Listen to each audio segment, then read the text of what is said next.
The security alarm shrieked through the mansion like a banshee, and Nova's heart launched into her throat. "No, no, no," she hissed, fumbling with the window latch she just managed to jimmy open. Her hands shook so badly she could barely grip the frame. "Stupid, stupid." Footsteps thundered down the hallway beyond the room she'd broken into. Some kind of library with more books than her entire apartment building probably contained. She had maybe 30 seconds before whoever owned this fortress found her crouched by the window like the world's most incompetent burglar. 29 seconds to grab something valuable. 28 to get out. 27 to not end up in prison when her sister needed her. Nova's eyes landed on a laptop sitting on an ornate desk. Expensive, portable, she lunged for it. The door slammed open. "Don't move." The voice was granite wrapped in ice, and Nova froze with her fingers inches from the laptop, her entire body screaming at her to run. She turned slowly.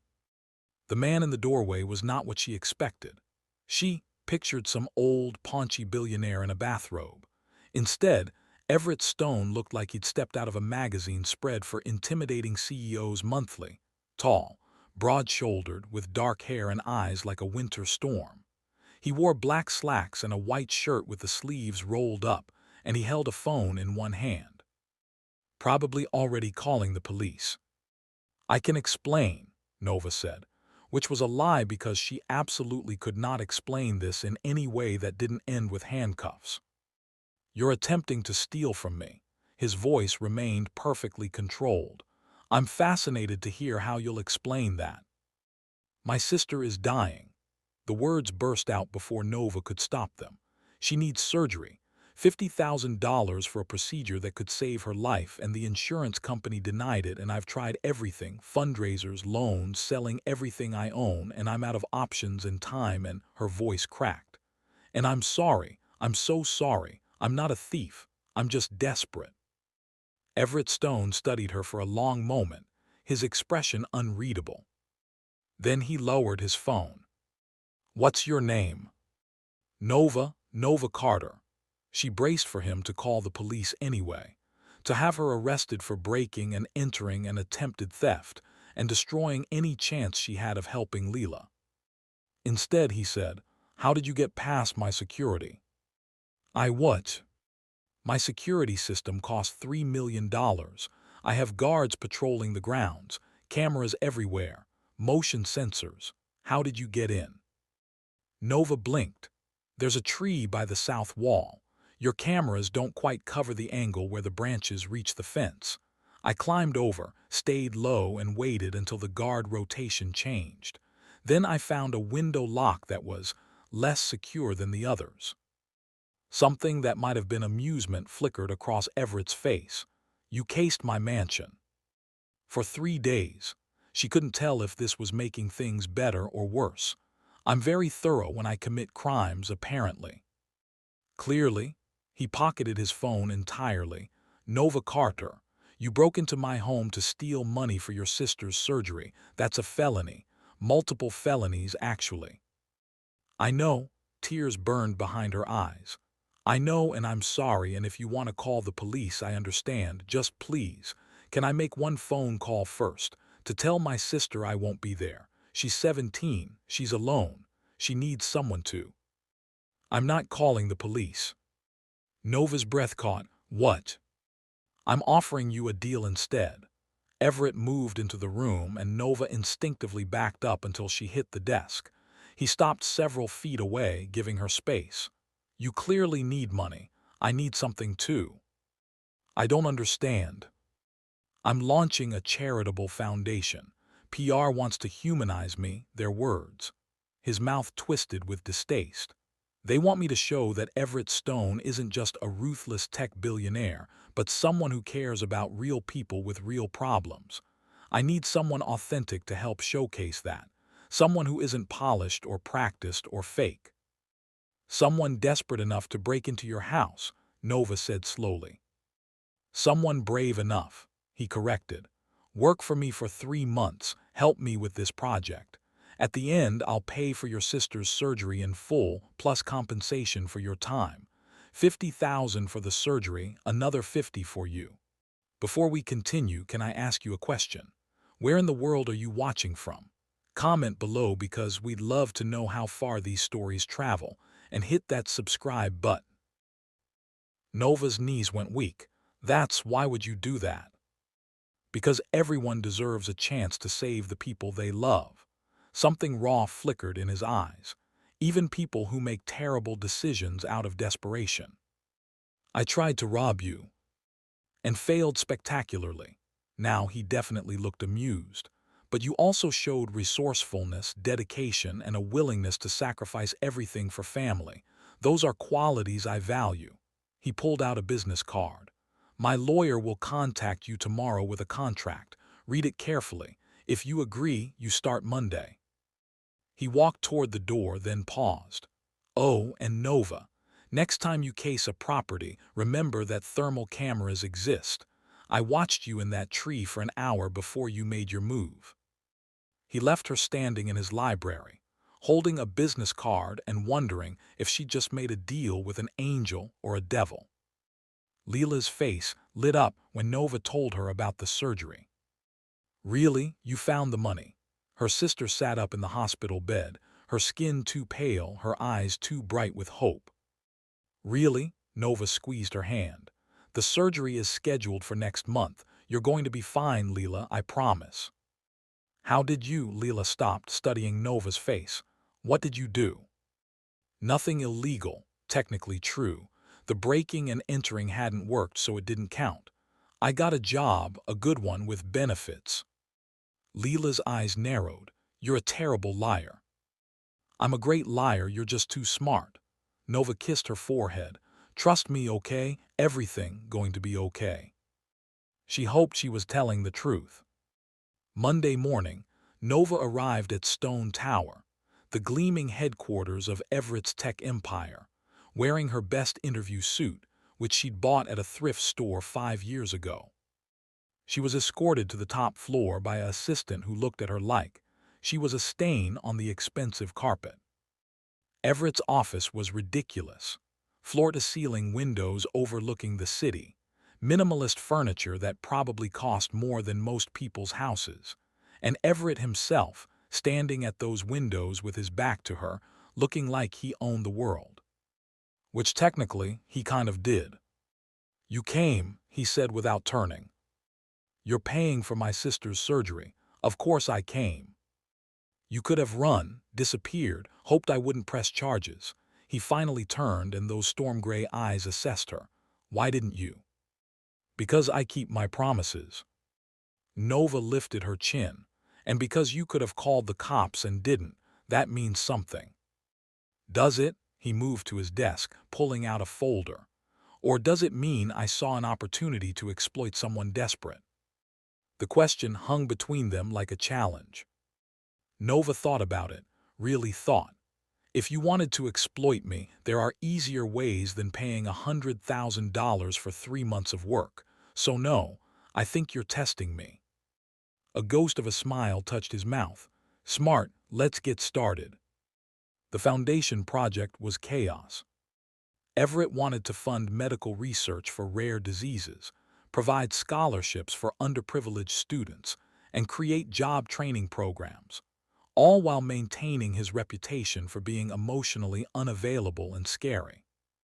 You can't launch a humanitarian foundation while scowling at everyone like they personally offended you, Nova said during their third meeting, after watching him reduce a PR consultant to tears. I'm not scowling. You're absolutely scowling. You've been scowling since I met you. I think your face is just stuck that way. His scowl deepened. I don't do emotions well. Clearly, but if you want people to believe you care about this foundation, you need to actually show emotion, or at least fake it convincingly. Nova pulled up photos on her tablet. Look at these kids who'd benefit from your scholarships, their stories, their dreams. You're changing their lives, Everett. That should matter to you. He studied the photos, something shifting in his expression. It does matter. Then show it. she challenged. Stop hiding behind the billionaire armor and be human for 5 seconds. Being human makes you vulnerable. Being human makes you real, she softened. And real is what people need to see, not the untouchable CEO, the person who understands what it's like to need help. Everett looked at her for a long moment. Is that what you see, a person? Sometimes, Nova smiled. Other times I see an emotionally constipated workaholic with a god complex. But yeah, mostly I see a person. He laughed, actually laughed, and the sound transformed his entire face. Nova's heart did something complicated in her chest. Oh no! They fell into a rhythm over the next few weeks. Everett was demanding, meticulous, and occasionally infuriating. But he was also brilliant, surprisingly funny, and capable of kindness he seemed determined to hide. Nova discovered he donated anonymously to dozens of charities, that he'd personally paid for 3 employees' family medical emergencies, that he visited children's hospitals quarterly without any press coverage. "You're actually a decent human being," she said one evening as they worked late in his office. "Under all that ice. Don't tell anyone, it'll ruin my reputation." He handed her coffee, the exact way she liked it, which he'd somehow memorized. "Your secret's safe with me." She took the coffee, their fingers brushing, and electricity sparked up her arm. Everett felt it too. She saw it in the way his eyes darkened, the way he didn't immediately pull away. "Nova." "Don't," she stepped back. "This is a job, a transaction. You're paying for my sister's surgery and I'm helping with your foundation. That's all this is." "Is it?" His voice was quiet. "It has to be. Because if it was more, she'd be in serious trouble. I can't afford to confuse gratitude with anything else." Everett nodded slowly, something like disappointment flickering across his face. "You're right, professional boundaries. I apologize." But as Nova left that night, she couldn't shake the feeling that she'd just made a terrible mistake. Leela's surgery was scheduled for the following week, and Nova threw herself into the foundation work to avoid thinking about it. Or about Everett. Or about the way he looked at her when he thought she wasn't watching. They were reviewing scholarship applications when Everett's assistant burst in. "Mr. Stone, we have a problem. Your 10 a.m. is here and she's—" "Everett." A woman swept into the office like a hurricane in designer heels. Blonde, beautiful, and radiating the kind of confidence that came with old money. "Vivian," Everett's expression went carefully blank. "I wasn't expecting you. Obviously, or you wouldn't have scheduled a meeting during what should be our time." Vivian's eyes landed on Nova. "And who is this?" "Nova Carter. She's consulting on the foundation." "How charitable." Vivian's smile was sharp. "Everett, darling, we need to discuss the gala. My mother is insisting we announce our engagement publicly and—" Nova's world tilted. "Engagement?" "Vivian and I aren't engaged," Everett said firmly. "Not officially." Vivian waved a hand. "But our families have had an understanding since we were children. It's just a matter of time." "There is no understanding." Everett's voice could have cut glass. "Vivian, we've discussed this. I'm not interested in an arranged marriage for business purposes." "But you are interested in this." Vivian gestured at Nova dismissively. "Please, she's a charity case, a project. You'll get bored and move on like you always do." Nova stood, her hands shaking with anger. "I'm standing right here." "Oh, I know." Vivian's smile turned poisonous. "And you should know that Everett Stone doesn't do relationships. He collects broken things, fixes them, and discards them. It's what he does. So whatever you think is happening here, it's not." "Vivian, get out." Everett's voice was lethal. "Now. Call me when you're done playing savior, darling." Vivian swept out, leaving destruction in her wake. Nova grabbed her bag. "I need to go." "Nova, wait." "Is she right?" Nova turned to face him. "Am I a project, a broken thing you're fixing before you move on?" No, he crossed the room in 2 strides. You're the most extraordinary person I've met. You're brave and fierce and you make me want to be better. This isn't, I'm not. You're not what? In love with me. The words tasted bitter. Because we both know this was always temporary. 3 months, surgery payment. Then I disappear back to my real life and you continue being a billionaire who doesn't do emotions. What if I don't want it to be temporary? Everett's voice was raw. What if I want? Want what, me? Nova laughed, the sound breaking. You can't want me, Everett. We're from completely different worlds. You said it yourself. You don't do relationships. I'm just the desperate girl who broke into your mansion. That's all this is. That's not fair. Life isn't fair, the words exploded out of her. Fair would be my sister not being sick. Fair would be me not having to choose between my pride and her life. Fair would be me not falling for a man who's going to break my heart because I was stupid enough to think this meant something.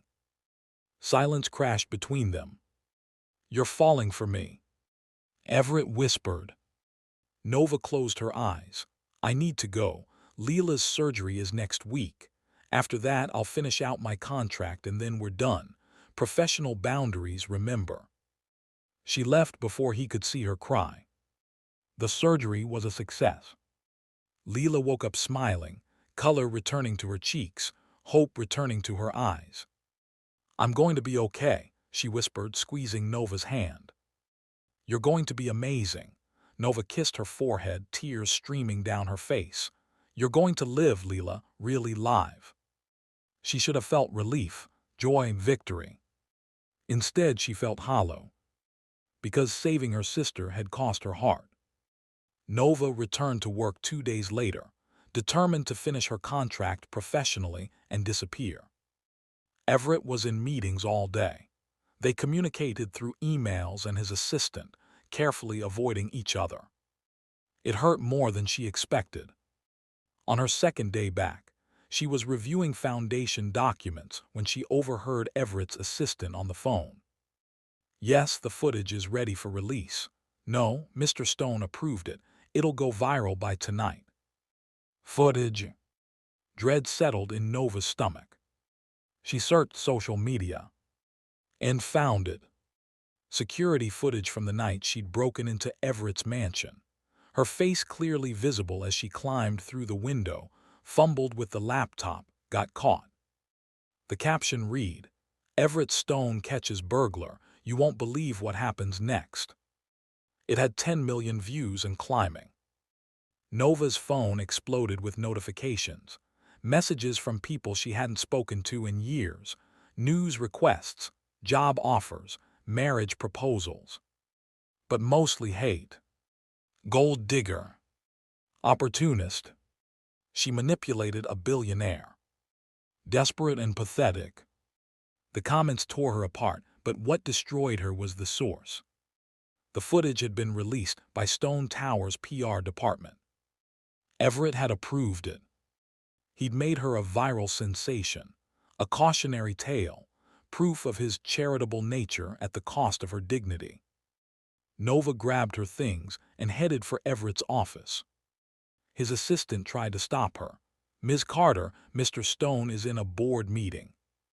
I don't care if he's meeting with the Pope. Nova pushed past her and slammed open the conference room door. 20 executives turned to stare at her. At the end of the table, Everett looked up, his expression shifting from surprise to concern. Nova, you released the footage. Her voice shook. You made me a viral spectacle. Was that always the plan? Get the desperate girl to break in, save her, then use her story for your foundation PR. That's not, I didn't authorize. Your assistant said you approved it. Was I just content for you? A feel-good story to humanize the cold billionaire. Tears streamed down her face. I trusted you. I thought, God, I'm so stupid. Vivian was right. I'm just a project. A broken thing you fixed and now you're done. Ms. Carter, one of the board members, interjected. Perhaps we should discuss this privately. No. Nova slammed her resignation letter on the table. We're done discussing anything. I'm resigning, effective immediately. Keep your money, all of it. I'll figure out how to pay you back for Leela's surgery." "Nova, please." Everett stood, his face pale. "Don't," she backed toward the door. "Don't contact me. Don't send flowers or letters or lawyers. We're done. You wanted professional boundaries. Congratulations, you got them." She left, and this time she didn't look back. For 3 days, Nova ignored everything. The calls, the messages, the reporters camped outside her apartment. She focused on Leela, who was recovering beautifully but kept asking what was wrong.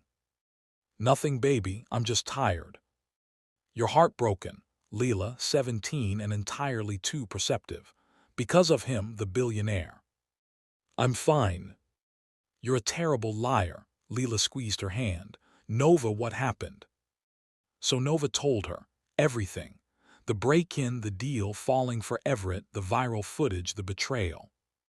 Leela listened quietly, then said, "Did you ask him about the footage?" His assistant said he approved it. "But did you ask him?" Leela pressed. "Actually ask him." "It doesn't matter, It matters if you love him." Leela's eyes were knowing. "And you do. So maybe before you throw away something real, you should get the actual truth, not assumptions." Nova wanted to argue. But her sister was right. Nova returned to Stone Tower the next morning. She was immediately directed not to Everett's office, but to the main auditorium, where a press conference was happening.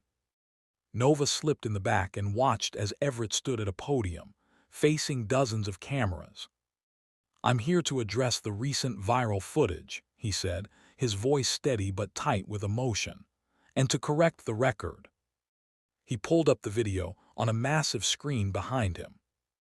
"This woman is Nova Carter. And yes, she broke into my home 3 months ago attempting to steal money for her sister's life-saving surgery." The crowd murmured.